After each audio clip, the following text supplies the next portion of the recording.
Na véspera de Natal, na minha casa em Campinas, depois de presentear meu filho Eduardo com uma BMW seminova e entregar à sua esposa, Mônica, uma bolsa de grife, eu esperei pelo momento em que eles me dariam algo, qualquer coisa que mostrasse que eu importava. Em vez disso, meu filho sorriu de canto e disse: Mãe, obrigado por tudo, mas a Mônica disse que está na hora de você aprender uma lição. Então não temos presentes para você. Mônica se recostou com um sorriso satisfeito, sem saber que eu estava preparada para dar a minha própria lição. Meu nome é Ruth Farias. Tenho 73 anos. E se tivessem me dito no Natal passado que este ano eu estaria sentada sozinha na minha casa em Campinas, sem planos além de compartilhar esta história com estranhos que entendem de traição melhor do que o meu próprio sangue, eu jamais teria acreditado. Mas aqui estou. E quer saber? Estou em paz com isso. Porque algumas lições custam tudo para serem aprendidas, mas elas devolvem algo mais valioso do que qualquer presente embrulhado em papel brilhante. Elas devolvem você a si mesma. Agora, antes de contar o que aconteceu naquela noite, quero saber uma coisa. Onde você está agora? Você está assistindo a isso da sua sala enquanto embrulha presentes? Talvez esteja na cama, rolando a tela tarde da noite porque não consegue dormir. Ou talvez você seja como eu, passando os feriados refletindo em silêncio sobre as pessoas que quebraram sua confiança. Seja qual for a sua história, deixe um comentário abaixo e me diga de onde você está assistindo e quais são seus planos de Natal este ano. Porque aprendi que as pessoas que realmente entendem você nem sempre são aquelas que compartilham seu sobrenome. Às vezes, são estranhos na internet que sobreviveram ao mesmo tipo de desilusão.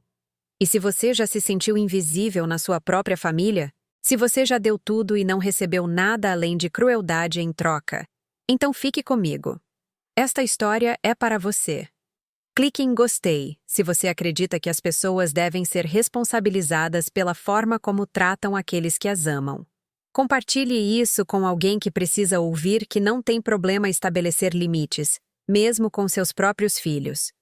E se inscreva, porque o que acontece em seguida mostrará que o silêncio não é fraqueza.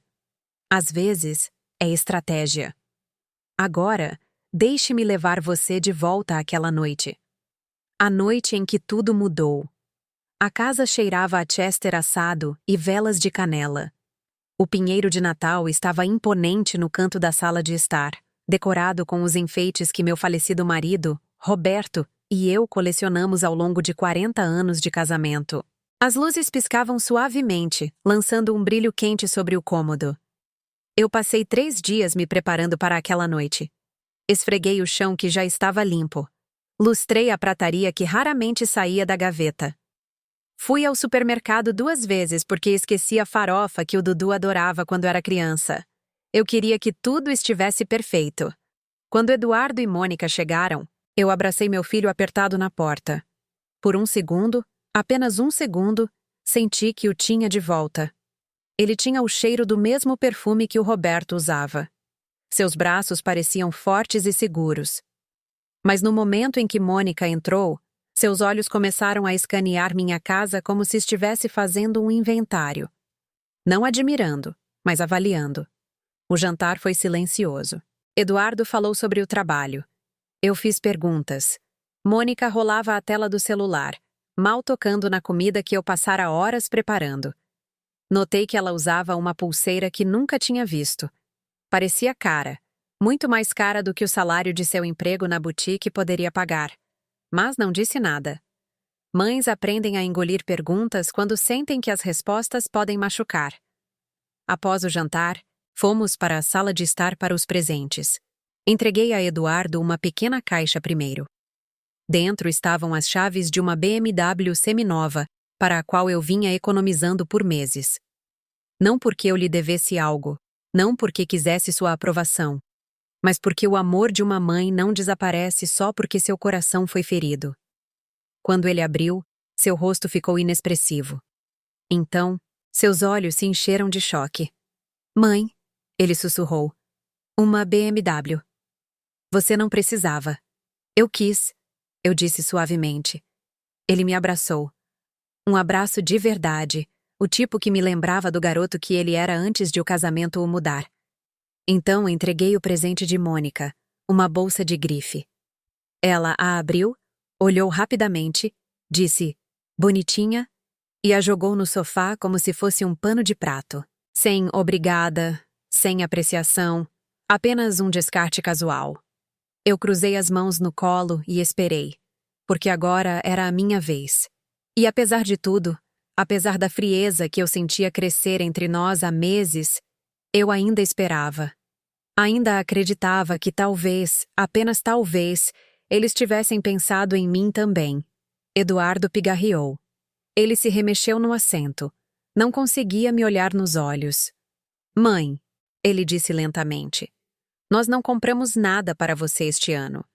As palavras ficaram suspensas no ar. Eu pisquei. Disse a mim mesma que tinha ouvido mal, mas ele continuou falando. Mônica disse, você precisa aprender a dar sem esperar nada em troca. Ele tentou rir como se fosse uma piada, como se humilhar a própria mãe na véspera de Natal fosse algo leve e engraçado. Mônica se recostou no sofá, braços cruzados, um pequeno sorriso brincando no canto da boca, nem envergonhada, nem arrependida, apenas satisfeita. De repente, a sala ficou menor. As luzes do pinheiro pareciam muito brilhantes. O calor que eu me esforcei tanto para criar parecia oco. Eu poderia ter chorado. Uma parte de mim queria, mas não chorei, porque em algum lugar bem fundo, sob o choque e a dor, algo mais se agitou. Clareza. Eu estendi a mão para a gaveta ao lado da minha poltrona. Minha mão não tremeu. Minha voz não vacilou. Bem, eu disse calmamente. Se esta noite é sobre lições, então permitam-me ensinar algo a vocês. Eu peguei um envelope grande, grosso, pesado, lacrado. Eu o coloquei na mesa de centro entre nós. Eduardo parecia confuso. O sorriso de Mônica diminuiu um pouco. Vão em frente, eu disse. Abram. Eles não tinham ideia de que aquela noite jamais terminaria como esperavam. Mas para entender aquela véspera de Natal, você tem que voltar. Voltar a quando as coisas começaram a mudar. Voltar a setembro, quando percebi pela primeira vez que algo estava errado. Tudo começou com o silêncio. Eduardo costumava me ligar 3, às vezes 4 vezes por semana. Apenas checagens rápidas enquanto dirigia para o trabalho ou preparava seu café da manhã. Nada profundo, nada demorado, apenas um filho deixando a mãe saber que estava pensando nela. Oi, mãe. Só ligando para dar um alô. Como está o jardim? Mãe, viu aquela frente fria chegando? Certifique-se de fechar as janelas. Te amo, mãe. Falo depois. Coisas pequenas. O tipo de coisa que você não aprecia até que parem. Em setembro, essas ligações se tornaram menos frequentes. Uma semana se passava, depois 2 semanas, e então quase um mês escorregou sem uma única palavra. Eu disse a mim mesma que ele estava ocupado. Recém-casados precisam de tempo para construir a vida juntos. Isso é natural. Isso é saudável. Mas mães sentem a distância da mesma forma que sentimos a chegada de uma tempestade. Algo muda no ar. Algo aperta no seu peito. Certa manhã, entrei na minha cozinha e vi a cesta de laranjas sentada no balcão. Eu as tinha comprado 4 dias antes porque o Dudu sempre adorou suco de laranja natural, espremido na hora. Quando ele era pequeno, ficava ao meu lado enquanto eu as cortava ao meio, esperando seu copo como se fosse ouro líquido. Mas agora, aquelas laranjas apenas ficavam ali, intocadas. E percebi que a única razão pela qual eu ainda as comprava era por causa de um filho que não vinha mais. Eu joguei todas fora naquela tarde. A casa parecia diferente depois que o Roberto morreu.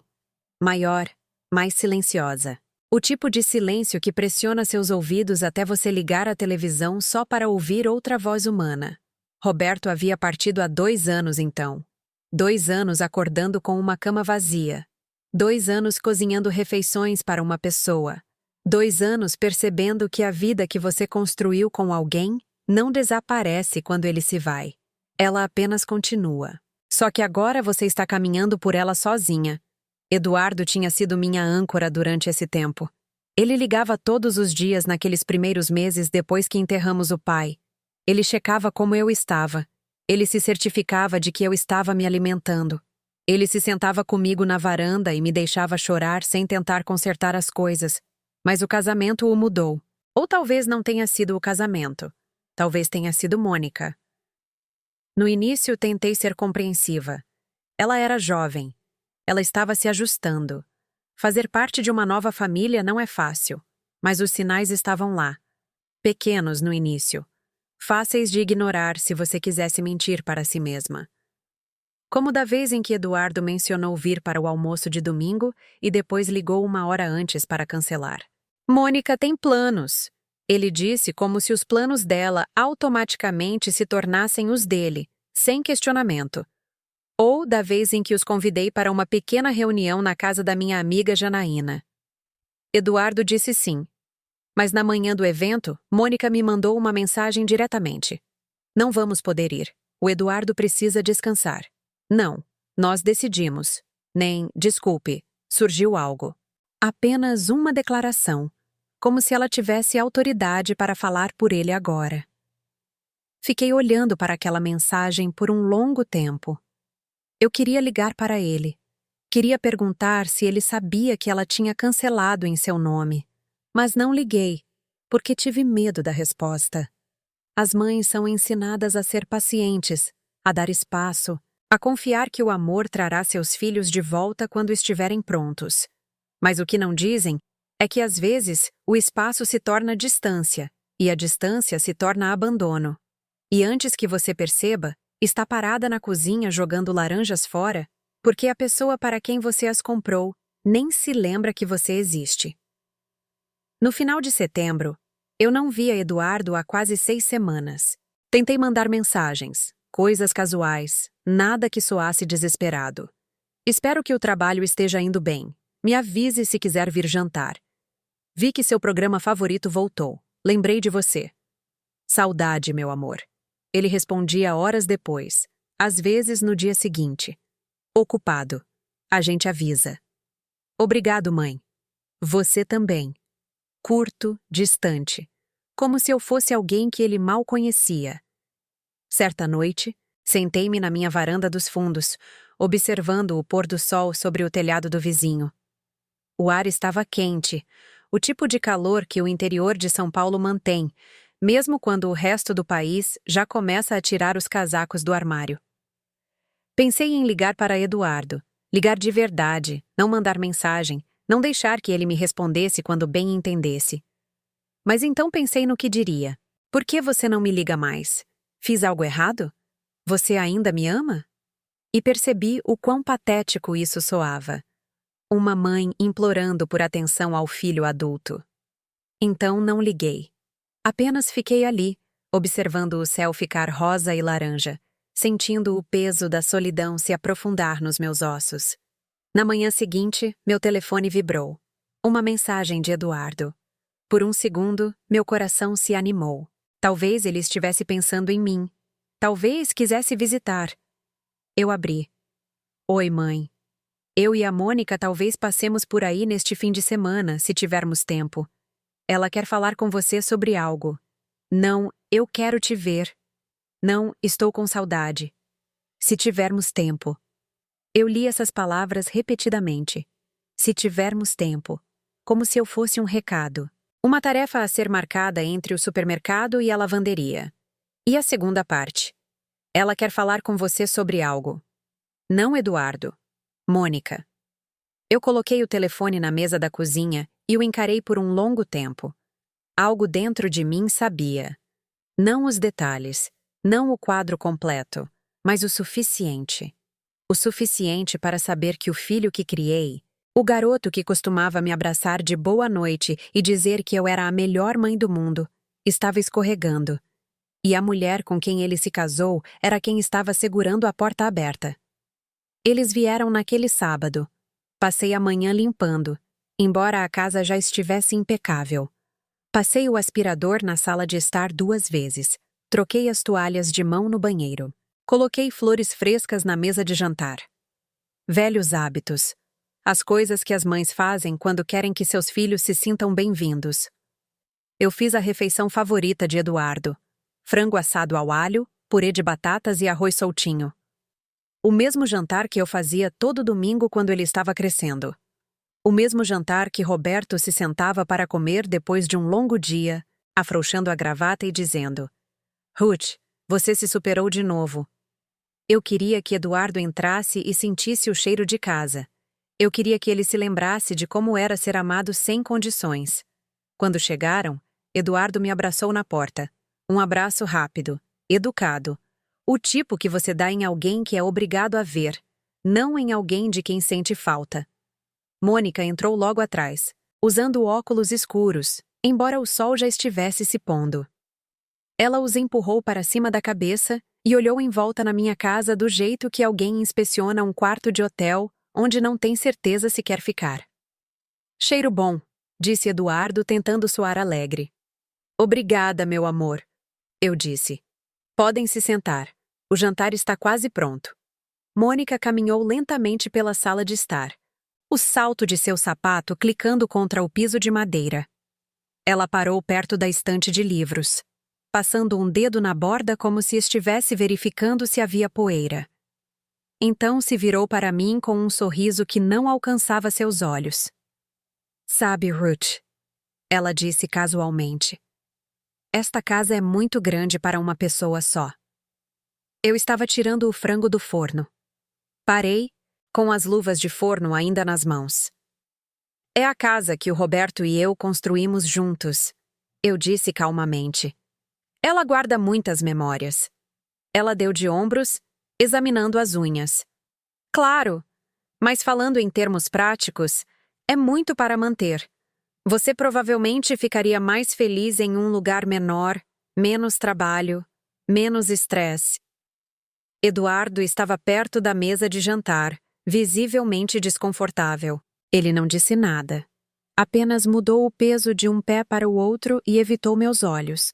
Eu coloquei a assadeira na bancada e tirei as luvas devagar.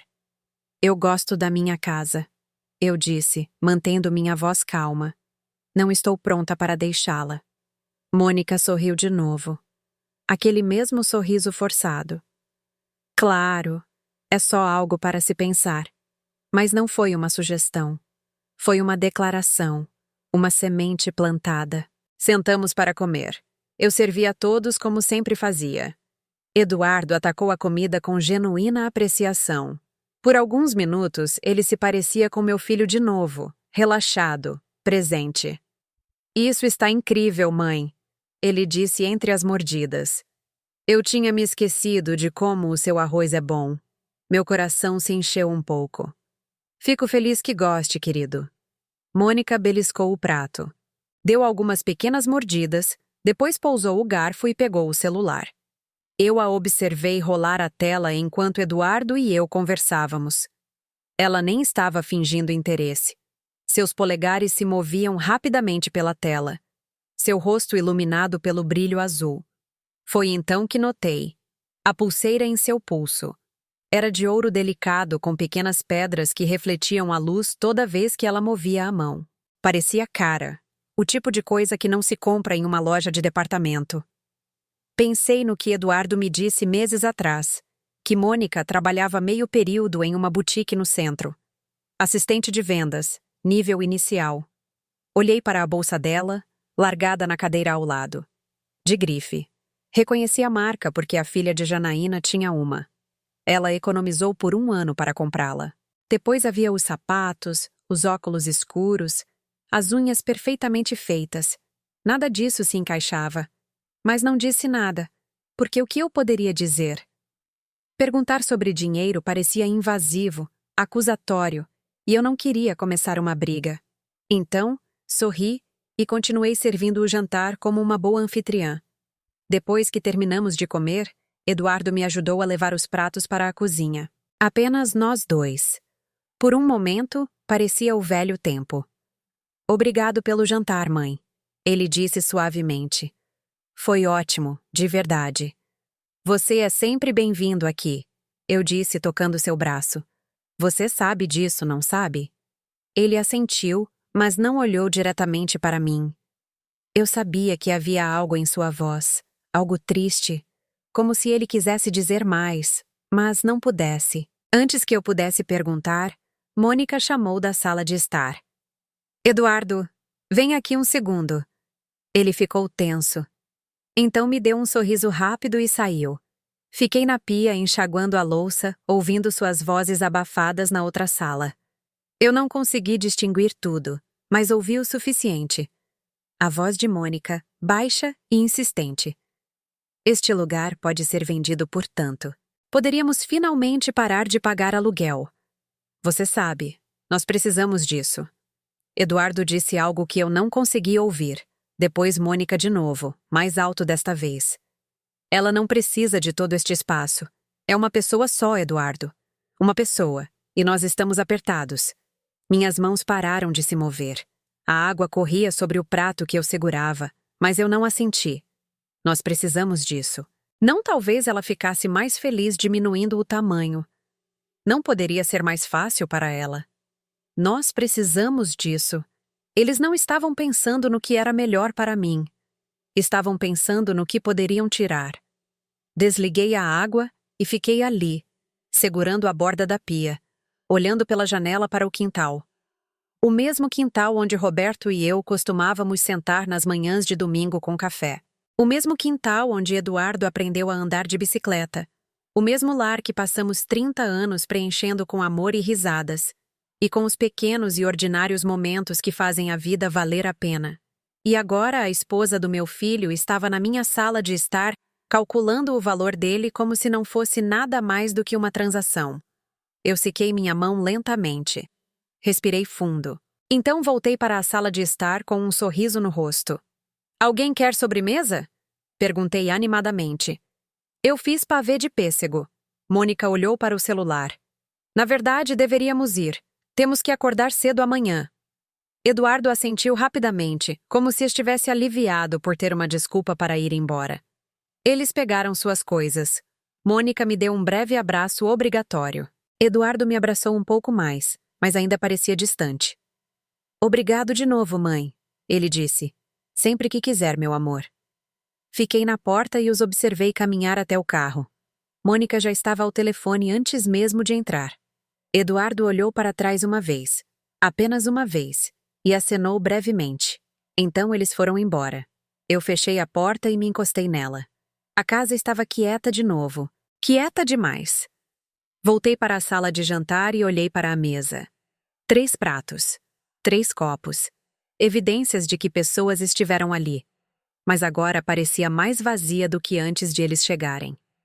Sentei na antiga cadeira de Roberto e encarei a parede.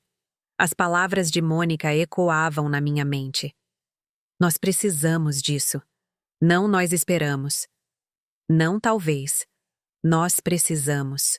E Eduardo não tinha dito nada para me defender, nada para impedi-la. Foi quando percebi algo que vinha evitando há meses. Meu filho não era mais a mesma pessoa. E a mulher com quem ele se casou não ia parar até conseguir o que queria. 3 semanas se passaram antes que eu os visse de novo. 3 semanas de silêncio, sem ligações, sem mensagens. Nada.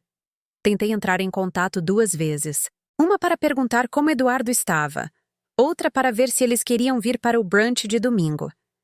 Nas 2 vezes, ele respondeu com a mesma desculpa. Ocupado agora, mãe. Talvez no mês que vem. Talvez no mês que vem. Como se a mãe dele fosse algo que você encaixa quando não tem nada melhor para fazer. Eu parei de tentar depois disso. O orgulho tem uma forma de proteger você quando o amor começa a doer demais. Mas então, do nada, Eduardo ligou. Oi, mãe. Eu e a Mônica estamos pensando em fazer um pequeno churrasco na nossa casa neste sábado. Nada chique, apenas hambúrgueres na brasa e um bate-papo. Você deveria vir. Eu fiquei tão surpresa que quase deixei o telefone cair. Sério? Sim, ele disse. E por um momento, ele soou como ele mesmo de novo. Sei que faz um tempo. Pensei que seria legal. Meu coração se animou, apesar de tudo. Apesar da frieza. Apesar dos comentários calculistas de Mônica sobre minha casa. apesar das semanas de ser ignorada. Porque ele era meu filho, e quando seu filho estende a mão, você aceita. Você espera. Eu adoraria, eu disse. Ótimo. Sábado por volta das 2 da tarde. Estarei lá. Quando desliguei, fiquei parada na cozinha sorrindo como uma boba. Talvez eu estivesse errada. Talvez as coisas estivessem melhorando. Talvez Mônica estivesse se abrindo para mim. Mães são especialistas em mentir para si mesmas quando a verdade é dolorosa demais. O sábado chegou. Eu fui ao supermercado, preparei a maionese de batata e levei uma garrafa de vinho. Vesti uma blusa bonita. Até passei um pouco de maquiagem. O apartamento deles era pequeno. Um aluguel de 2 quartos num condomínio perto da rodovia. O tipo de lugar onde casais jovens moram enquanto economizam para algo melhor. Eduardo me cumprimentou na porta com um sorriso genuíno. Oi, mãe. Entra aí. O apartamento cheirava a carvão e carne grelhada. Mônica estava lá dentro, arrumando pratos de papel em uma mesa dobrável. Ela olhou para cima quando entrei. Ah, oi, Ruth. Nem calorosa, nem fria. Apenas neutra. Oi, Mônica. Eu trouxe a maionese de batata. Ótimo. Você pode colocar na geladeira. Eduardo pegou a travessa de mim e a levou para a cozinha. Eu o segui, olhando em volta. O apartamento era arrumado, mas esparso. Móveis mínimos, uma televisão pequena, um sofá que parecia ter vindo de um brechó. Mas o que chamou minha atenção foi a sacola de compras na bancada. Pude ver a borda de uma caixa dentro. Uma caixa de sapato de grife. Mais uma. Eduardo me viu olhando e rapidamente moveu a sacola para fora da vista. Então, quer algo para beber, mãe? Tenho chá gelado. Parece perfeito. Saímos para a pequena varanda onde Eduardo havia montado uma churrasqueira minúscula. Dava para o estacionamento, mas ele tinha tentado deixar o ambiente agradável.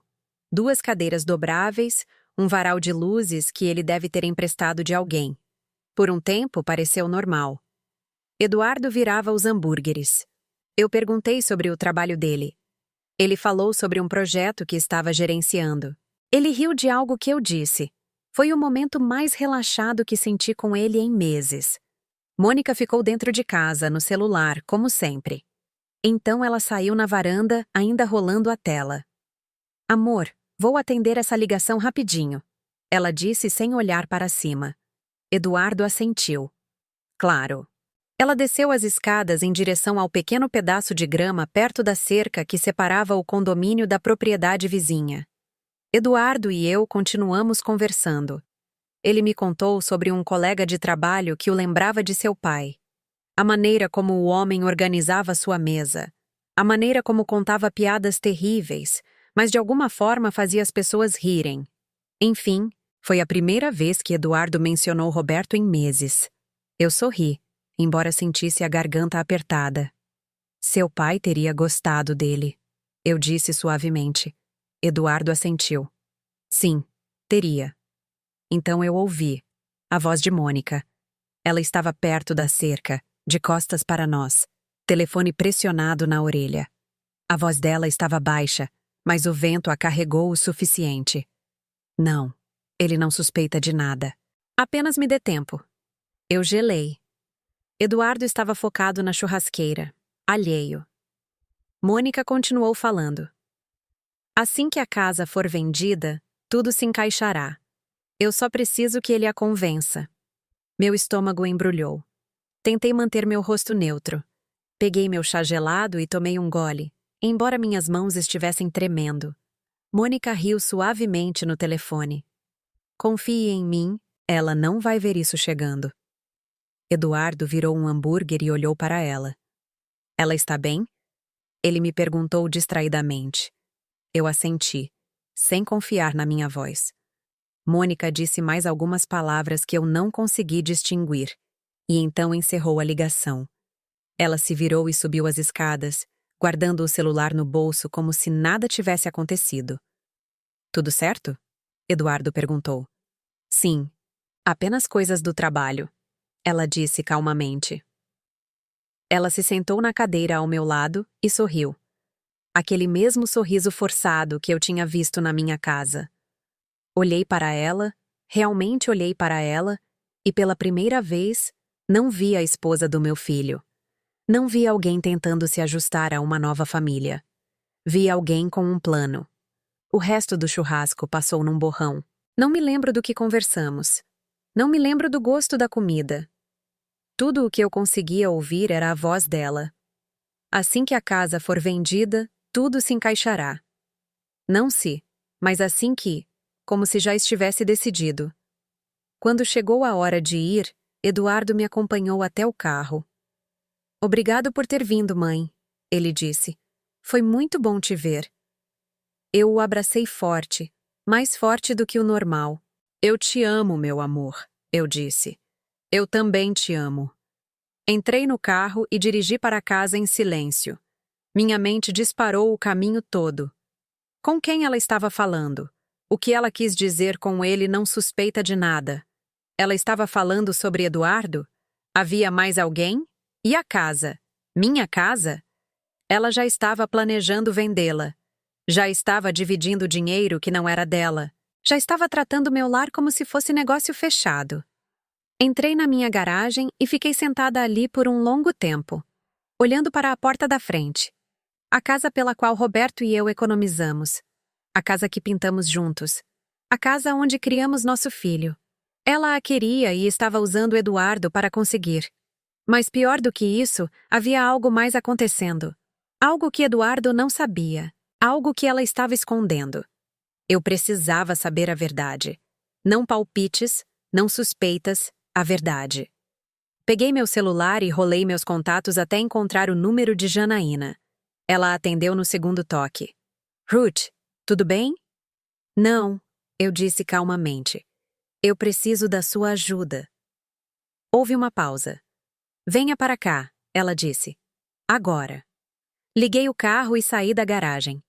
Porque eu tinha parado de fingir que estava tudo bem. Eu tinha parado de esperar que as coisas melhorassem sozinhas. Se meu filho estava sendo manipulado, se meu lar estava sendo alvo, se havia segredos sendo guardados, eu precisava saber e eu iria descobrir. Janaína morava a 10 minutos de distância, numa pequena casa amarela com um jardim que sempre parecia melhor que o meu. Ela era minha amiga desde que Eduardo era um bebê. Ela estava lá quando Roberto me pediu em casamento. Ela estava lá quando Eduardo nasceu. Ela estava lá quando Roberto morreu. Se alguém fosse entender, era ela. Ela abriu a porta antes mesmo que eu batesse. Entre, ela disse, dando espaço. Entrei na sala de estar e me sentei no sofá onde havia me sentado centenas de vezes antes, mas desta vez parecia diferente, mais pesado. Janaína serviu 2 copos de chá gelado e me entregou um. Depois, se sentou na minha frente e esperou. Eu contei tudo. As ligações que pararam. O jantar em que Mônica sugeriu que eu vendesse minha casa. O churrasco em que a ouvi falar sobre um plano. As coisas caras que ela continuava comprando. A forma como Eduardo tinha mudado. Quando terminei, Janaína ficou em silêncio por um longo momento. Então, ela se inclinou para a frente e pegou minha mão. Ruth, ela disse gentilmente. Isso não é algo sobre o qual se adivinha. Você precisa saber a verdade. Não suspeitas, não suposições. A verdade. Mas como? Perguntei. Não posso simplesmente acusá-la de algo sem provas. Eduardo nunca me perdoaria. Janaína assentiu lentamente. Eu conheço alguém, ela disse. Um delegado aposentado. Ele faz trabalho de investigação particular agora. Silenciosamente, profissionalmente. Se algo estiver acontecendo, ele vai descobrir. Meu estômago se revirou. Você quer dizer, contratar alguém para segui-la? Quero dizer, descobrir se seus instintos estão certos. Janaína disse firmemente. Porque se estiverem, Eduardo está em perigo. Não perigo físico, mas o tipo que arruína vidas. Perigo financeiro, perigo emocional. E você não pode protegê-lo se não souber do que o está protegendo. Olhei para o meu chá. E se eu estiver errada? E se eu for apenas uma velha paranoica que não consegue se desapegar do filho? Janaína apertou minha mão. Então você saberá disso também e poderá deixar pra lá. Mas Ruth, eu te conheço há 40 anos. Você não é paranoica. Você é cuidadosa e seus instintos nunca falharam. Olhei para ela. Qual é o nome dele? Dr. Mendes, ela disse. Ele ajudou minha prima no ano passado quando ela pensou que o sócio estava roubando. Acontece que ela estava certa. Mendes descobriu tudo discretamente. Sem drama, apenas fatos. Ela escreveu o número dele em um pedaço de papel e me entregou. Fiquei olhando para aquilo por um longo tempo. Contratar alguém para investigar a própria família parecia uma traição. Parecia admitir que o amor não era suficiente, que a confiança tinha limites. Mas então, pensei na voz de Mônica perto da cerca. Assim que a casa for vendida, tudo se encaixará. Pensei nas joias caras, nas bolsas de grife, na forma como ela olhava para minha casa como se já fosse dela. Dobrei o papel e o guardei na bolsa. Obrigada, eu disse calmamente. Janaína me acompanhou até a porta e me abraçou apertado. Você está fazendo a coisa certa, ela sussurrou. Dirigi para casa e fiquei sentada na minha garagem por 20 minutos antes de entrar. Na manhã seguinte, liguei para o Dr. Mendes. O escritório dele era pequeno, escondido acima de um serviço de contabilidade no centro velho de Campinas. Os degraus rangiam enquanto eu subia. O corredor cheirava levemente a café e papel velho. Quando bati, uma voz calma disse: Entre. Dr. Mendes era mais velho do que eu esperava, talvez 65. Óculos, um rosto gentil. O tipo de homem em quem você confiaria para lhe dizer a verdade, mesmo que doesse. Ele gesticulou para a cadeira em frente à sua mesa. Dona Ruth Farias? Sim. A Janaína me disse que a senhora poderia ligar. Por favor, sente-se. Eu me sentei e cruzei as mãos no colo. Eu não sabia por onde começar. Ele esperou pacientemente, sem me apressar. Finalmente falei. Eu acho que minha nora está planejando algo. Algo que envolve minha casa e talvez outra pessoa. Eu não tenho provas. Apenas uma sensação. E uma conversa que eu não deveria ter ouvido. Eu contei a ele tudo, a mesma história que tinha contado a Janaína. Ele ouviu sem interromper. Fez anotações em um bloco de papel amarelo. Quando terminei, ele pousou a caneta e olhou para mim. Dona Ruth, ele disse gentilmente, o que a senhora está descrevendo soa como um padrão. Os itens caros, a pressão para vender seu lar, as ligações privadas, isso não é aleatório, sugere intenção. Então, o senhor acha que estou certa? Eu acho que a senhora merece saber a verdade, ele disse, e eu posso ajudar a encontrá-la, mas preciso ser honesto sobre algo. Eu assenti. Se eu investigar isso, posso encontrar coisas que a senhora não vai querer ver. Coisas sobre sua nora. Talvez coisas sobre seu filho. A verdade nem sempre é agradável. Minha garganta apertou. Eu entendo. Ele se recostou na cadeira. Vou precisar de 2 semanas. Talvez menos.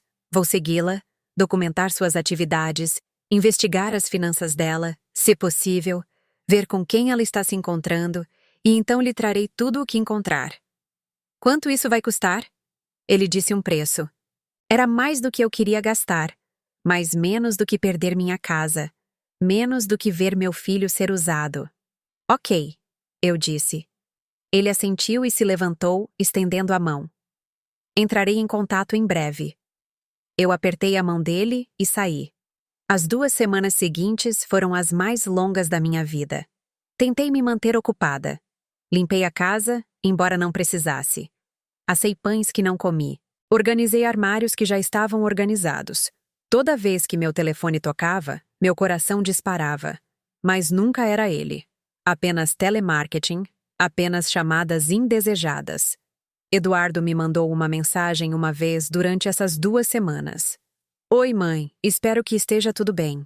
Vamos tentar visitar em breve. Vamos tentar. Não estamos com saudades. Não queremos te ver. Vamos tentar. Fiquei olhando para aquela mensagem por um longo tempo antes de responder. Estou ansiosa, meu amor. Não tive resposta. À noite ficava acordada olhando para o teto, imaginando o que Mendes poderia encontrar. Uma parte de mim esperava que ele não encontrasse nada, que Mônica fosse apenas materialista, que a ligação significasse algo inofensivo, que eu estivesse exagerando. Mas outra parte de mim, a parte que vinha sendo silenciada pela dúvida e pela culpa por meses, sabia melhor. Mães sentem o perigo em torno de seus filhos da mesma forma que os animais pressentem tempestades. E eu vinha sentindo essa tempestade há muito tempo. No 14º dia, meu telefone tocou. Número desconhecido. Atendi. Dona Ruth, é o Dr. Mendes. Minha mão apertou o telefone. Sim, tenho o que a senhora me pediu. Ele disse calmamente. A senhora deveria vir até aqui. Meu coração afundou. O senhor encontrou algo? Houve uma pausa. Sim, ele disse. Acho melhor conversarmos pessoalmente. Fechei os olhos. Estarei aí em 1 hora. Desliguei e me sentei na beirada da cama. Minhas mãos tremiam. Por 2 semanas, eu vinha dizendo a mim mesma que talvez estivesse errada. Talvez fosse tudo coisa da minha cabeça. Talvez eu fosse apenas uma viúva solitária procurando problemas onde não havia. Mas o tom na voz de Mendes me disse tudo o que eu precisava saber. Ele tinha encontrado algo e era ruim. Levantei-me devagar, peguei minha bolsa e fui para o carro. A viagem até o escritório dele pareceu mais longa do que deveria. Cada sinal vermelho parecia durar uma eternidade. Cada curva parecia proposital. Quando finalmente subi aqueles degraus rangentes de novo e bati na porta dele, ele abriu imediatamente. Seu rosto estava sério. Entre, Dona Ruth. Entrei e me sentei na mesma cadeira em que havia me sentado 2 semanas atrás. Mendes sentou-se na minha frente e colocou uma pasta parda grossa sobre a mesa entre nós. Ele olhou para mim por um longo momento. Antes de eu abrir isso, ele disse gentilmente: Quero que a senhora saiba que o que está prestes a ver vai doer. Mas a senhora pediu a verdade e a senhora a merece. Assenti, com a garganta apertada demais para falar. Ele abriu a pasta lentamente, e então ele disse as palavras que eu jamais esqueceria. A senhora deve se preparar. A primeira coisa que o Dr. Mendes tirou da pasta foi uma fotografia. Ele a deslizou pela mesa em minha direção sem dizer uma palavra.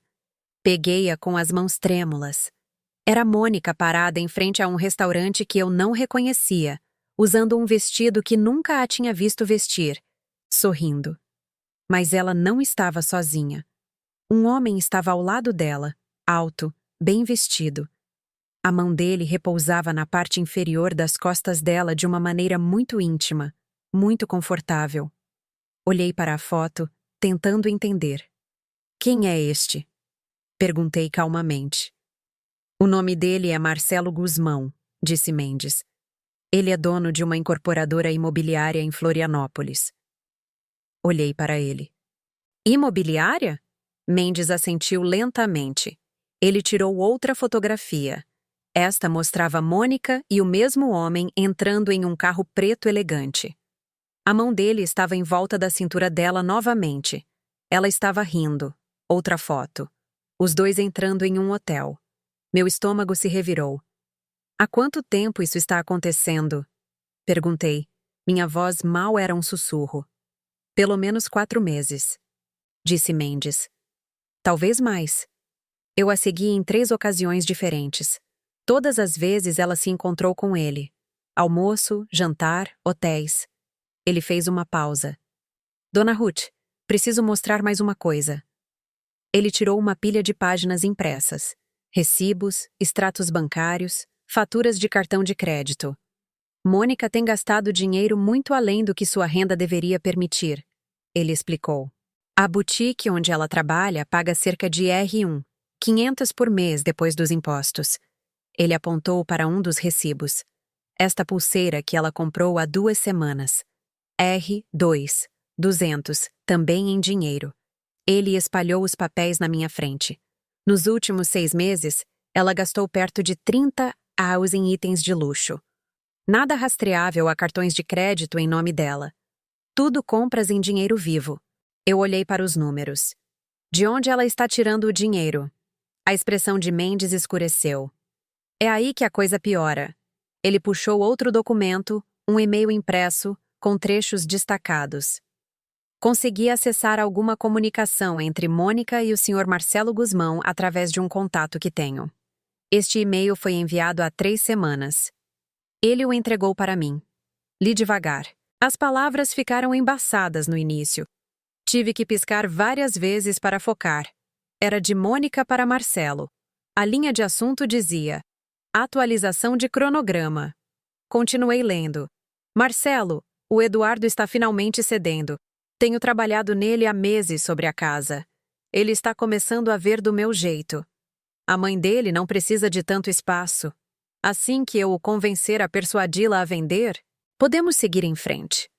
O imóvel vale pelo menos 600 mil, talvez mais, dependendo do mercado. Eduardo vai herdar eventualmente, mas não temos tempo para esperar por isso. Eu preciso que ele a pressione a vender agora, enquanto ela ainda está saudável e pode ser persuadida. Assim que a venda for concretizada, eu e Eduardo teremos o suficiente para uma entrada decente em nosso próprio lugar. Isso deve mantê-lo feliz e distraído por um tempo. Depois que o divórcio for finalizado, você e eu podemos seguir em frente sem complicações. Ele ainda não suspeita de nada. Apenas continue sendo paciente. Tudo isso valerá a pena. M. Eu li 3 vezes. Cada vez as palavras atingiam mais forte. Depois que o divórcio for finalizado, ele ainda não suspeita de nada. Assim que a venda for concretizada. Minhas mãos começaram a tremer tanto que tive que pousar o papel. Ela está planejando deixá-lo. Eu sussurrei. Mendes assentiu. Sim, mas não antes de conseguir o que quer. O plano parece ser este: convencer Eduardo a pressioná-la a vender seu lar, usar o dinheiro para comprar uma casa juntos. Então, assim que tudo estiver resolvido e o dinheiro estiver seguro, ela entra com o divórcio. Em um casamento tão curto, com propriedade conjunta envolvida, ela poderia sair com uma quantia significativa. Senti-me enjoada. E Eduardo não tem ideia. Nenhuma, disse Mendes. Pelo que posso dizer, ele acredita que ela o ama. Ele acredita que eles estão construindo uma vida juntos. Ele não tem ideia de que ela o está usando como degrau. Pressionei a mão contra a minha boca. Todo esse tempo, pensei que Mônica fosse apenas manipuladora, apenas gananciosa, apenas uma má influência. Mas isso era muito pior. Ela não estava apenas atrás da minha casa. Ela não estava apenas pressionando Eduardo. Ela estava o destruindo, usando sua confiança, usando seu amor, usando sua lealdade à mãe como uma arma para conseguir o que queria. E quando terminasse, ela o deixaria sem nada. Mendes esticou a mão sobre a mesa e colocou uma mão firme perto da minha. Sei que é difícil ouvir isso. Ele disse gentilmente. Mas a senhora precisava saber, porque se a senhora não impedir isso, seu filho vai perder tudo. O casamento, o dinheiro e possivelmente o relacionamento com a senhora, se ele a culpar por não ter vendido quando ela pediu. Só olhei para ele, as lágrimas embaçando minha visão. Que tipo de pessoa faz isso? Eu sussurrei. O rosto de Mendes era gentil, mas firme. O tipo que vê pessoas como ferramentas, não como seres humanos. Ele reuniu as fotos e os documentos de volta na pasta e a fechou. A senhora tem opções agora, Dona Ruth. Pode mostrar isso a Eduardo. Pode confrontar Mônica. Pode proteger seus bens legalmente para que ela nunca consiga o que está atrás. Ou pode fazer tudo isso. Eu enxuguei meus olhos e respirei fundo. Eu preciso proteger meu lar primeiro, eu disse. Antes de qualquer coisa, se ela está planejando manipular Eduardo para me fazer vender, preciso garantir que isso não seja nem possível. Mendes assentiu. Inteligente. Conheço uma boa advogada de família, alguém que se especializa em planejamento sucessório e proteção patrimonial. Posso lhe dar o número dela. Por favor, Ele escreveu um nome e um número em um pequeno cartão e me entregou. A doutora Renata Câmara. Ela será capaz de ajudá-la a montar uma holding patrimonial ou outras proteções legais, disse Mendes, garantindo que sua propriedade permaneça sua. Não importa o que alguém tente.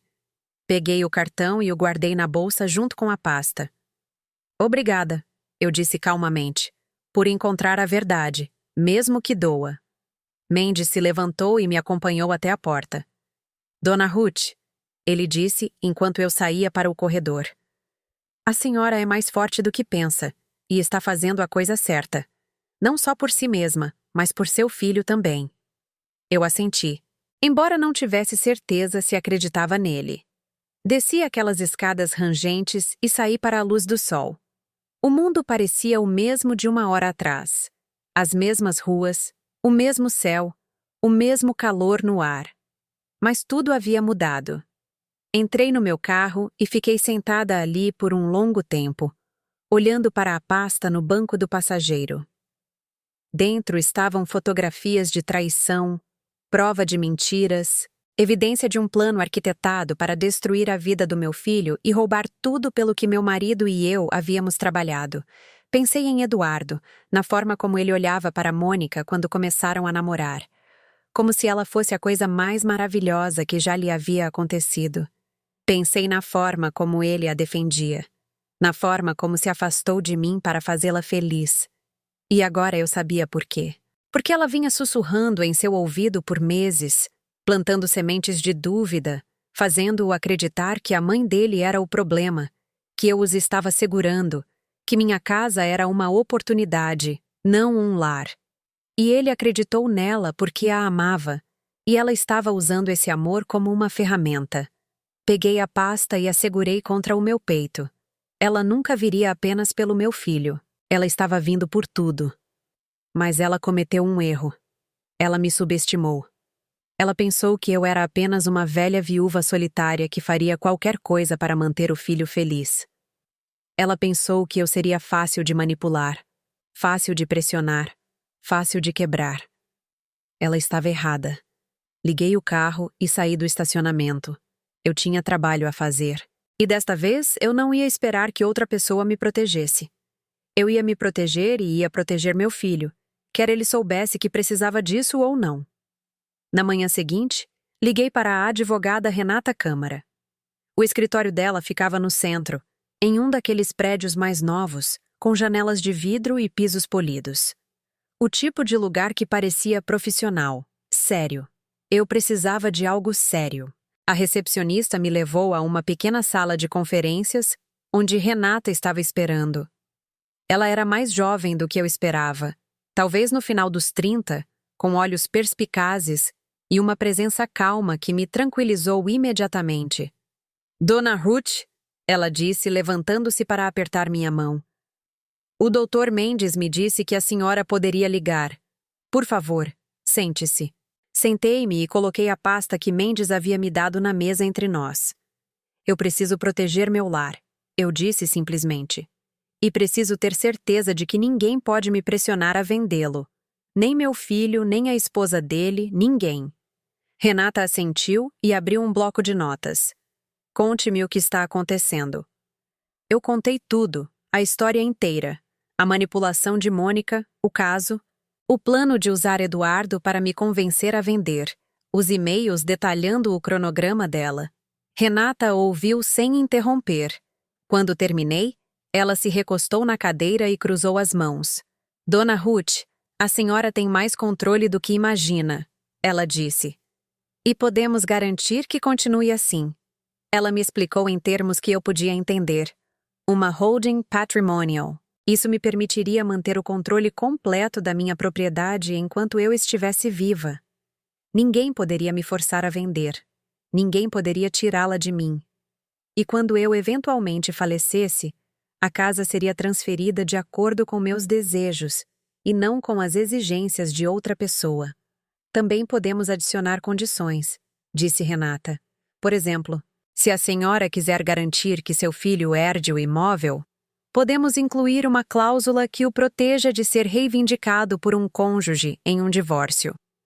Podemos também especificar que, se alguém tiver tentado manipular ou pressionar a senhora a vender, seja excluído totalmente da herança. Eu olhei para ela. A senhora pode fazer isso? Com certeza. É sua propriedade, Dona Ruth. A senhora decide o que acontece com ela. Não seu filho, não a esposa dele. A senhora. Pela primeira vez em meses, senti algo que quase havia esquecido: poder. Não sobre outras pessoas, mas sobre minha própria vida, minhas próprias escolhas. Eu quero isso. Eu disse firmemente. Tudo. Renata sorriu. Ótimo. Eu vou redigir os documentos. A senhora precisará assiná-los na frente de um tabelião. E eu farei questão de que tudo seja registrado corretamente. Assim que estiver feito, seu lar estará protegido permanentemente. Ela fez uma pausa. Mas tenho que perguntar: o que a senhora planeja fazer sobre seu filho? Vai contar a ele o que descobriu? Pensei nisso por um longo momento. Sim, eu disse calmamente. Mas não ainda. Não até eu estar pronta. Não até que ele possa ver a verdade com os próprios olhos. Renata assentiu lentamente. Apenas tome cuidado. Confrontos como este podem terminar mal se não forem conduzidos corretamente. As pessoas nem sempre reagem da maneira que esperamos. Eu sei, eu disse. Mas ele merece saber. Mesmo que isso o destrua. Porque se eu não contar, ela o destruirá de qualquer maneira.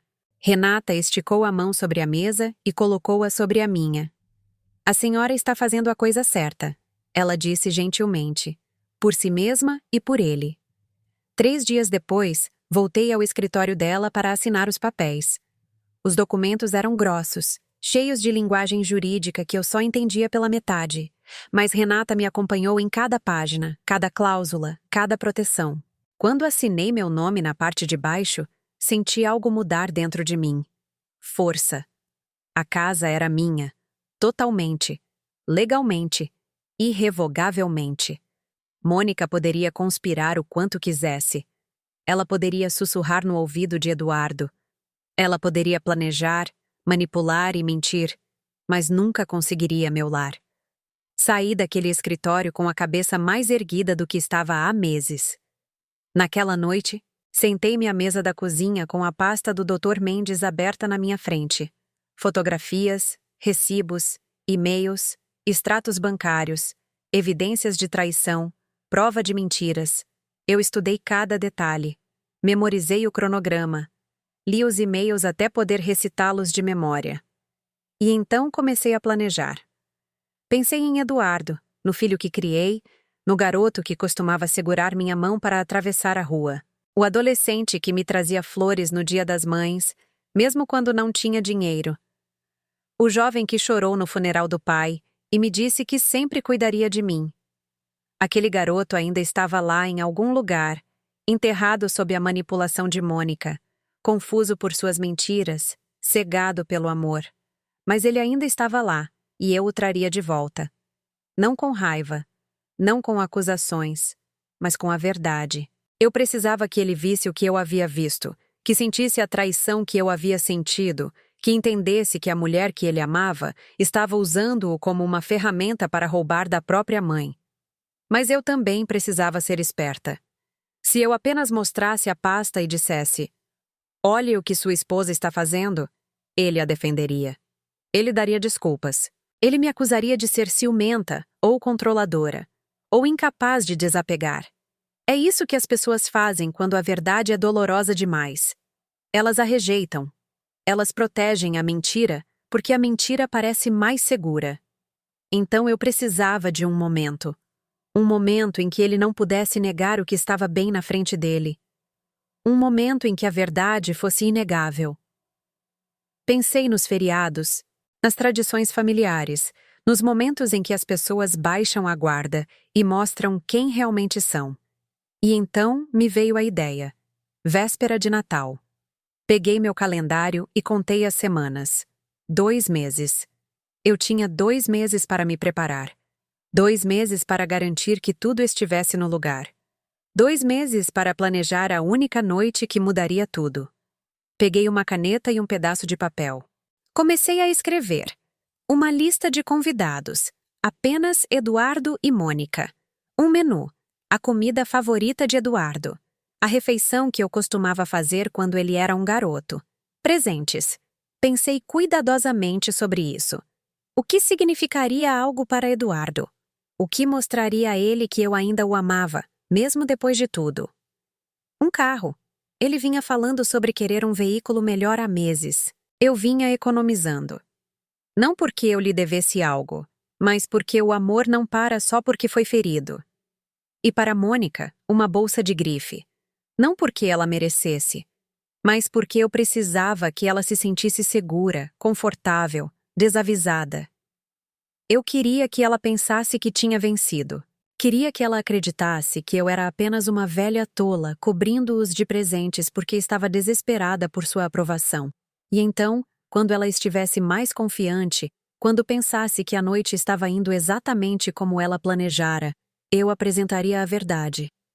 Não com gritos, não com lágrimas, apenas fatos, fotografias, e-mails, recibos. Deixar a evidência falar por si mesma. Dobrei o papel e o reservei. Então peguei um envelope pardo grande na gaveta, o tipo com fecho de metal. Lentamente, com cuidado, coloquei cada pedaço de evidência dentro. As fotos de Mônica com Marcelo, os recibos mostrando as compras em dinheiro, os e-mails impressos detalhando o plano dela, os extratos bancários, tudo. Lacrei o envelope e escrevi o nome de Eduardo na frente com caligrafia caprichada. Então, o coloquei na gaveta da mesa ao lado da minha poltrona favorita na sala de estar. A mesma poltrona onde eu me sentaria na véspera de Natal. A mesma poltrona onde eu entregaria a verdade ao meu filho. Fiquei olhando para o envelope por um longo tempo. Uma parte de mim queria ligar para Eduardo agora mesmo, para avisá-lo, para implorar que ele visse o que estava acontecendo antes que fosse tarde demais. Mas eu sabia que isso não funcionaria. Ele tinha que ver por si mesmo. Ele tinha que sentir o peso da traição nas próprias mãos. Fechei a gaveta e me levantei. 2 meses. Eu podia esperar 2 meses. Eu já havia esperado esse tempo todo. Fui até a janela e olhei para a rua. O sol estava se pondo. O céu estava ficando rosa e laranja, como sempre acontecia no interior de São Paulo. Pela primeira vez em muito tempo, eu não senti medo. Não me senti fraca.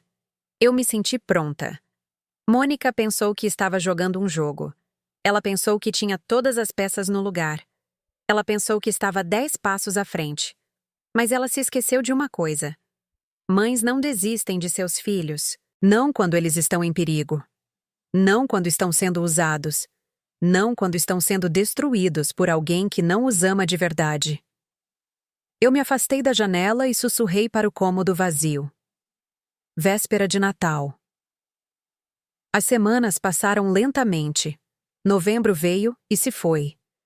O tempo esfriou um pouco, embora em Campinas, isso significasse apenas que você podia andar lá fora sem sentir que estava entrando num forno. Eu passei aquelas semanas me preparando.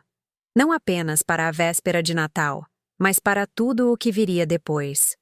Entrei em contato com uma concessionária sobre uma BMW seminova. Algo confiável, algo que Eduardo adoraria.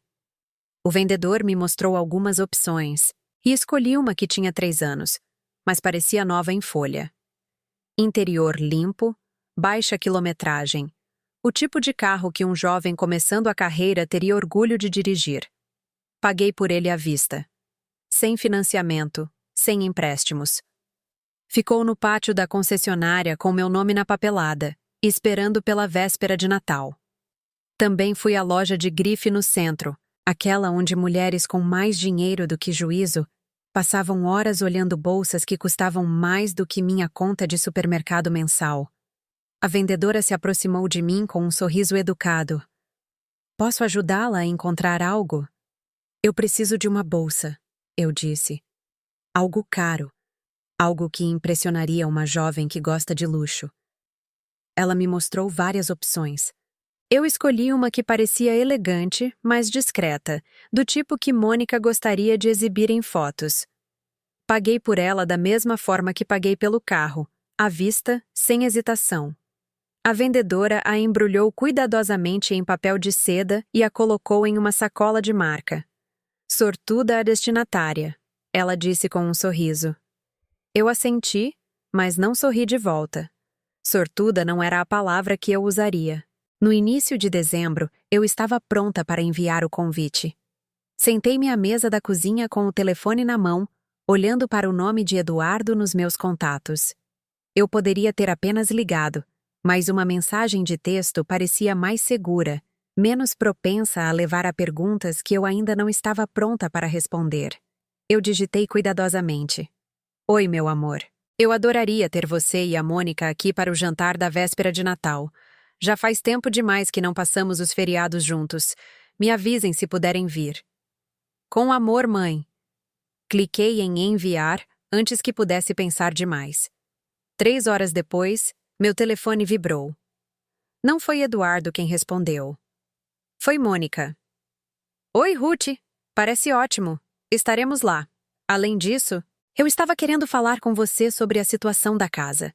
A véspera de Natal seria um momento perfeito para discutir isso. Nos vemos lá. Fiquei olhando para a mensagem. Ela não conseguiu se controlar. Mesmo em uma resposta a um simples convite para jantar, ela tinha que mencionar a casa. Ela tinha que me lembrar que tinha um objetivo, que aquilo não era apenas uma reunião de família para ela. Era uma oportunidade. Coloquei o telefone na mesa e respirei fundo. Ela achava que estava entrando em uma negociação, uma chance de finalmente me convencer a vender. Um momento em que poderia empurrar Eduardo para me pressionar pessoalmente, cara a cara, até eu ceder. Ela não tinha ideia do que realmente estava por vir. Eduardo mandou uma mensagem 1 hora depois. Obrigado, mãe. Ansioso. Curto, educado, distante, mas ele estava vindo.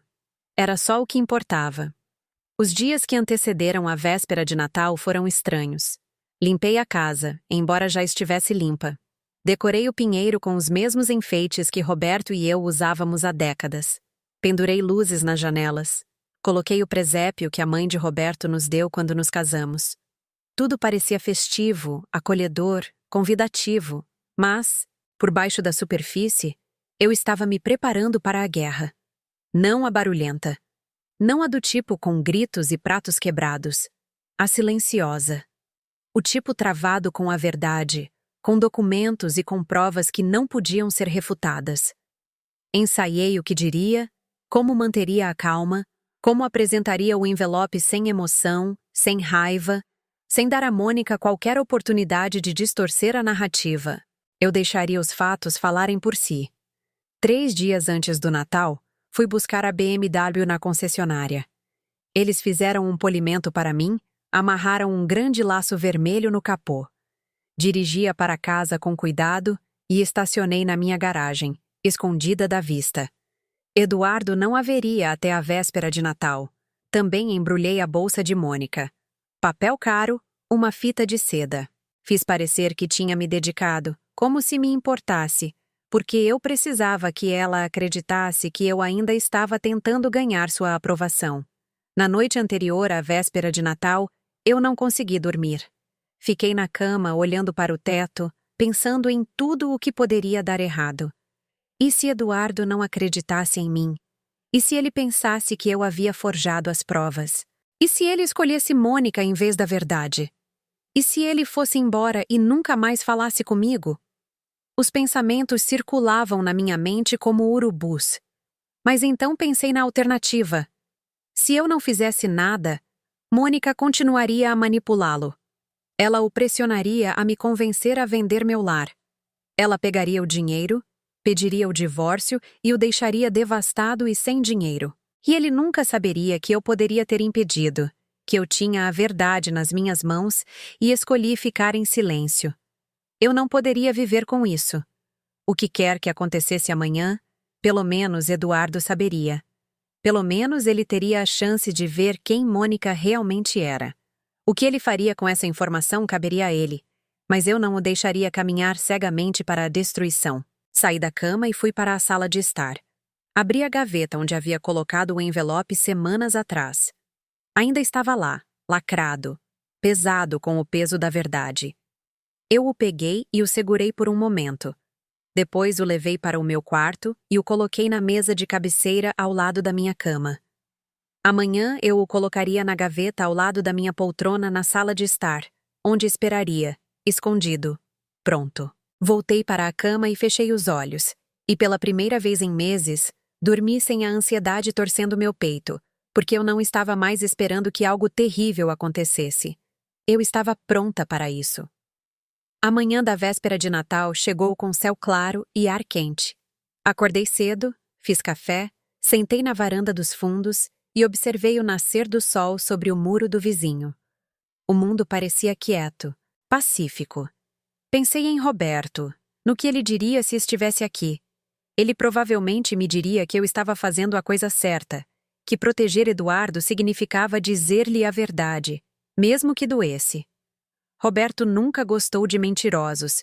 Ele não tinha paciência para manipulação ou engano. Ele teria detestado Mônica. Terminei meu café e entrei. Havia trabalho a fazer. Passei a manhã cozinhando. Chester assado, arroz soltinho, purê de batatas, salada de maionese, farofa. Todos os favoritos de Eduardo. A casa se encheu com o cheiro de lar. O tipo de cheiro que faz você se sentir segura. Amada. Pus a mesa com a louça de porcelana boa.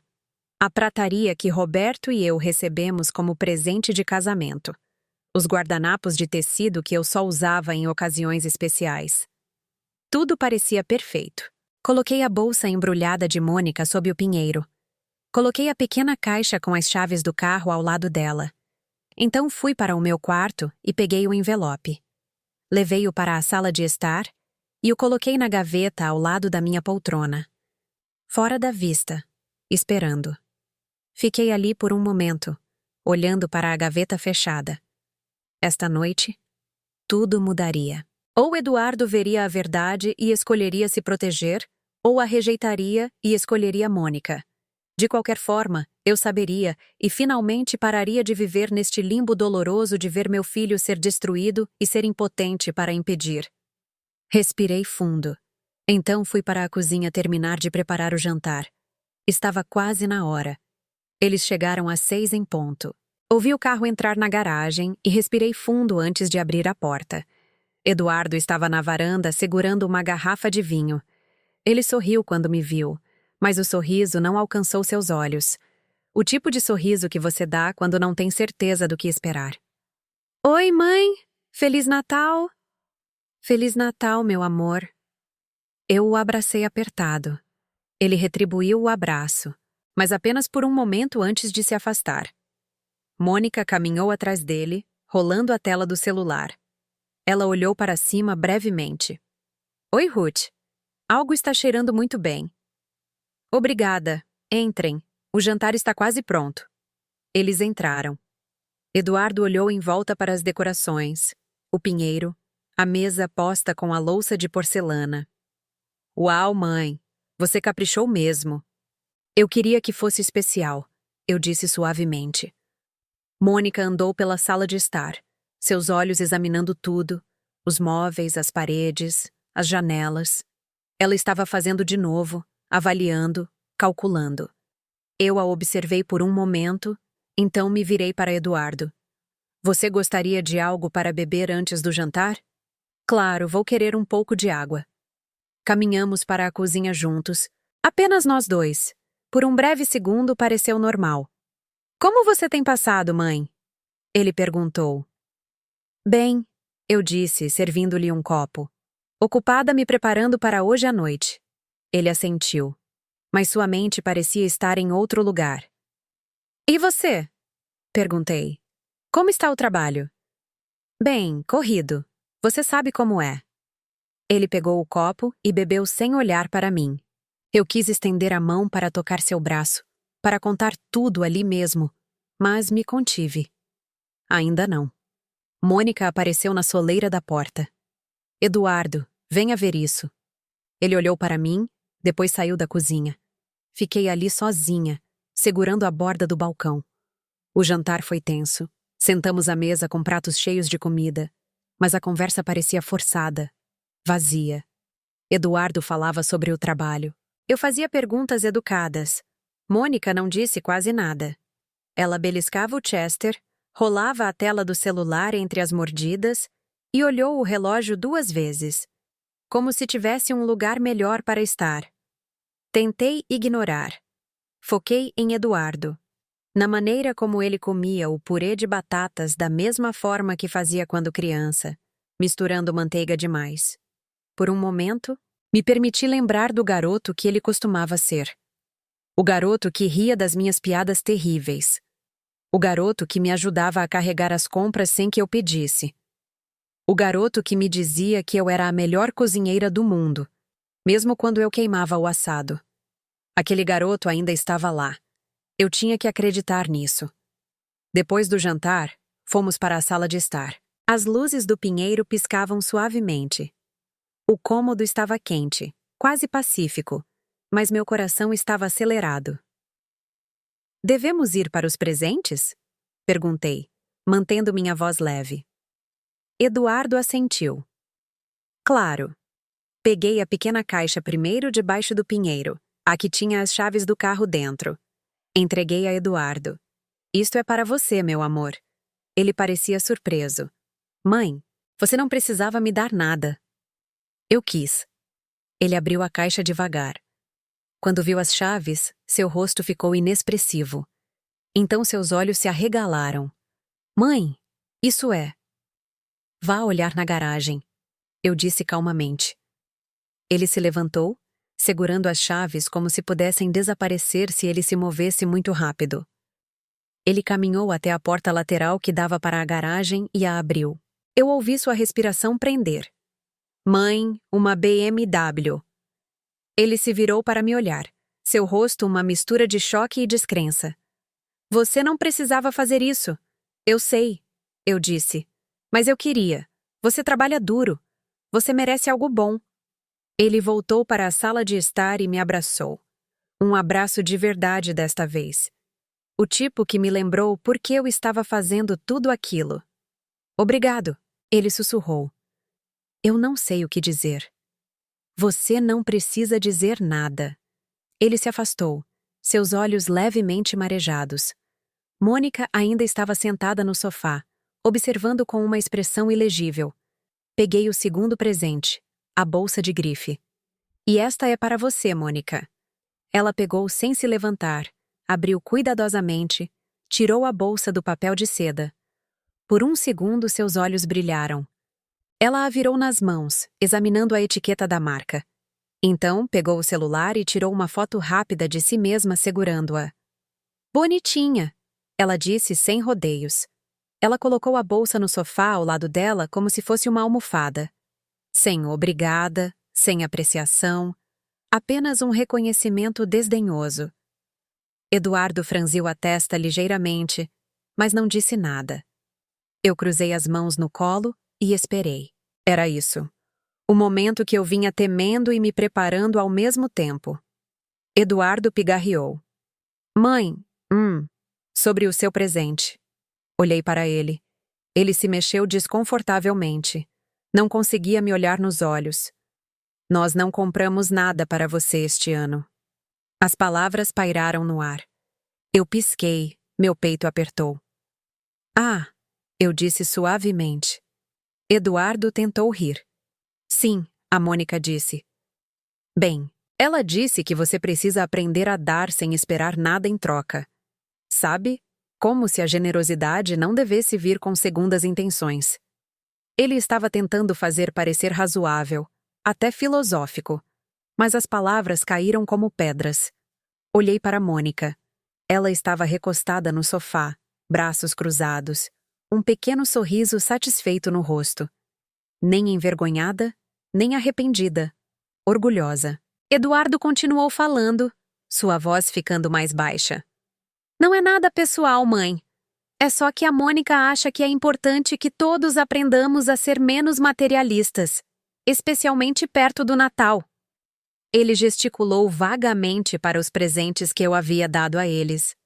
Você tem sido tão generosa e nós agradecemos. Agradecemos muito. Mas pensamos que talvez este ano você pudesse simplesmente desfrutar de dar, sem precisar de algo em troca. Sua voz se apagou. O sorriso de Mônica aumentou um pouco. Ela pensou que tinha vencido. Ela pensou que este momento, esta humilhação, me quebraria. Me deixaria desesperada por sua aprovação. Me faria disposta a fazer qualquer coisa para voltar às boas graças deles. Inclusive vender minha casa. Fiquei muito parada. A sala parecia menor. As luzes muito brilhantes. O calor que eu me esforcei tanto para criar parecia oco. Mas eu não chorei. Eu não implorei. Eu não reagi da maneira que ela esperava. Em vez disso, senti aquela mesma clareza que senti meses atrás. A mesma força que senti quando assinei os documentos legais protegendo meu lar. Estendi a mão para a gaveta ao lado da minha poltrona. Minha mão não tremeu. Tirei o envelope, grosso, pesado, lacrado com a verdade dentro. Eu o coloquei na mesa de centro entre nós. Eduardo parecia confuso. O sorriso de Mônica diminuiu um pouco. Bem, eu disse calmamente, minha voz firme. Se esta noite é sobre lições, então permitam-me ensinar algo a vocês. Olhei diretamente para Mônica. Vá em frente, eu disse. Abra. Eduardo olhou para Mônica, depois para o envelope. Mônica se inclinou para a frente devagar. Seus dedos hesitaram por apenas um momento antes de ela pegá-lo. Ela abriu o fecho de metal e tirou a primeira fotografia. O sangue sumiu do seu rosto. Eduardo se inclinou, franzindo a testa. O que é isso? Mônica tentou empurrar a foto de volta para o envelope, mas Eduardo agarrou seu pulso. Deixa eu ver. Ele puxou o envelope em sua direção e despejou o conteúdo na mesa. Fotografias se espalharam pela superfície. Recibos, e-mails impressos, extratos bancários. Eduardo pegou uma das fotos. Suas mãos começaram a tremer. Era Mônica com outro homem. A mão dele na cintura dela, ela sorrindo para ele. O rosto de Eduardo ficou pálido. O quê? O que é isso? Sua voz falhou. Ele pegou outra foto. Depois outra. Então ele viu o e-mail. Aquele em que Mônica detalhava seu plano, o cronograma, o divórcio, a casa. Ele o leu lentamente, seus lábios se movendo levemente enquanto processava cada palavra. Quando terminou, olhou para Mônica. Me diga que isso não é real. Mônica abriu a boca, fechou, abriu de novo. Eduardo, não é o que parece. Ela, sua mãe, está tentando colocar você contra mim. Ela está com inveja. Ela sempre teve inveja. As mãos de Eduardo tremiam agora. Então explique as fotos, explique os e-mails, explique isso. Ele levantou um recibo da pulseira que ela estava usando há semanas. R300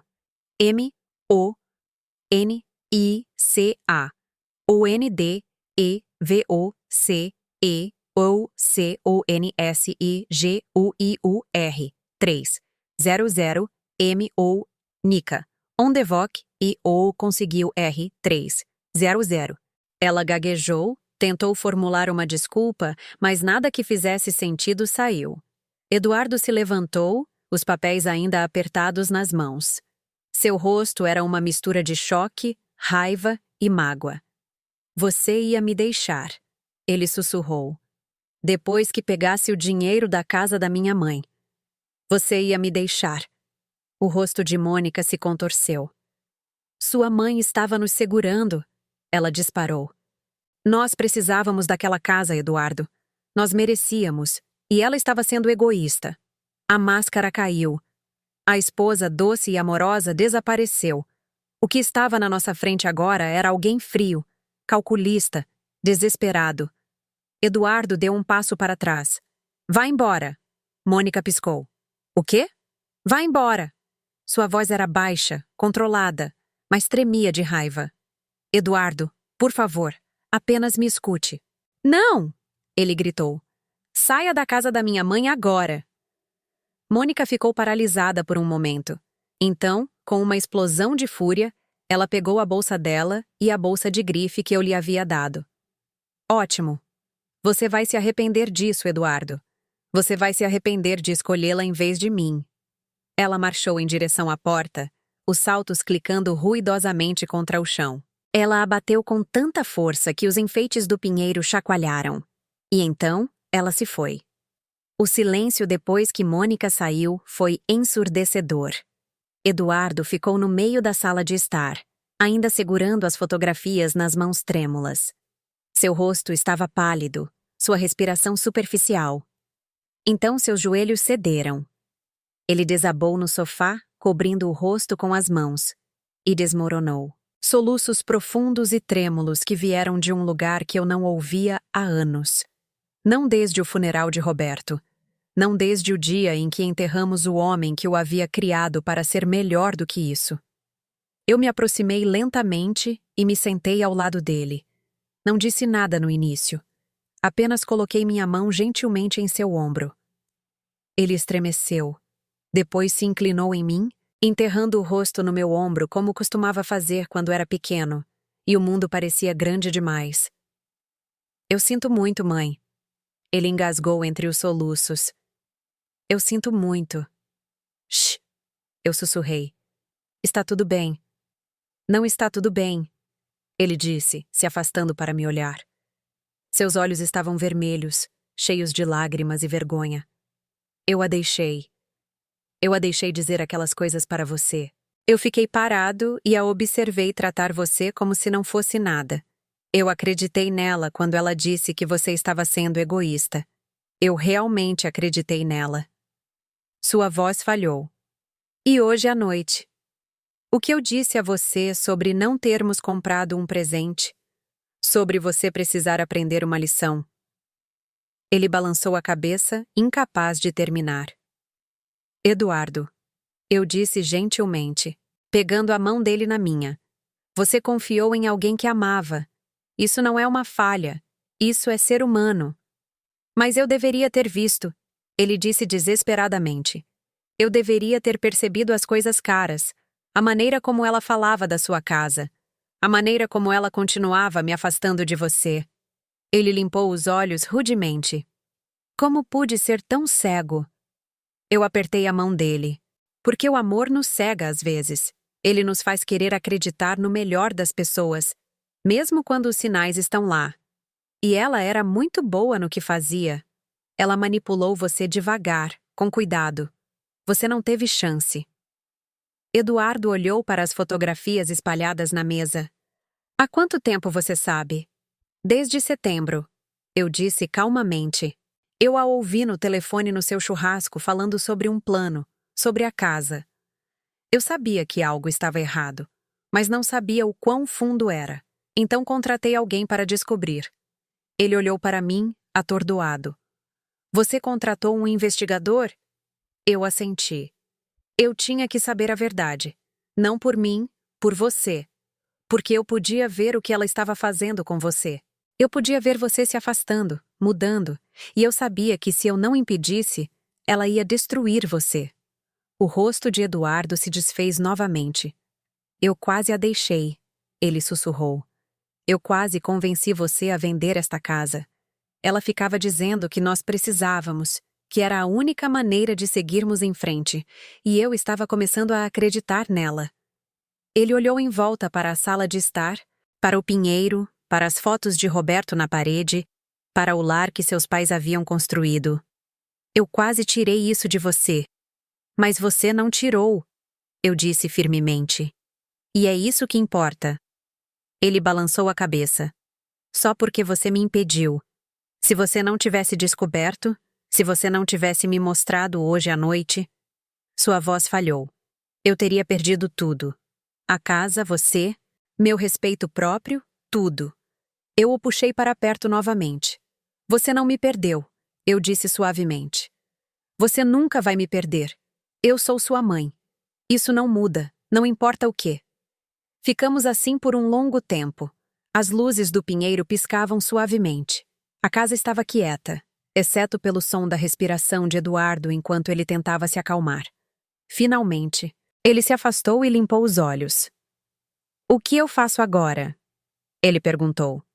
Sobre a Mônica? Sobre tudo? Eu respirei fundo. Você se protege legalmente, financeiramente, emocionalmente. Você fala com uma advogada.